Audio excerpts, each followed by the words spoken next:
This is a cross-section through the eye. You can see the layers and some of the continuity with the layers. The sclera is the outermost portion of the eyeball. It's the white of the eye, and it is continuous with the cornea. The cornea is the clear portion anterior on the eye. This is what a contact lens would cover. I'll come back to that. The choroid is also known as part of the vascular tunic. It's the middle layer of the eye, and it has in the anterior portion the lens and the iris, which are, there's the iris and the lens.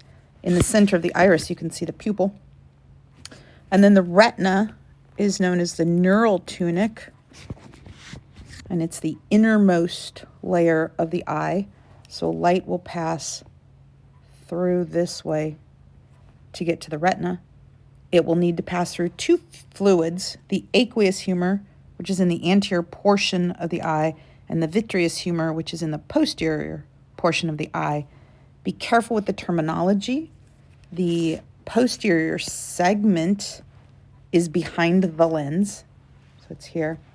The anterior segment is in front of the lens, and then the anterior segment is divided into the anterior and posterior chambers. The anterior and posterior chambers are divided by the iris. Both of them are filled with aqueous humor. The posterior segment is filled with vitreous humor.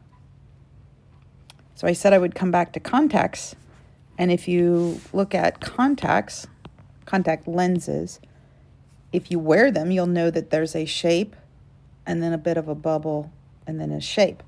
And so those little angles at the bottom meet on your eyeball where the cornea meets the sclera, and that helps keep the contact lens from moving around in your eyeball.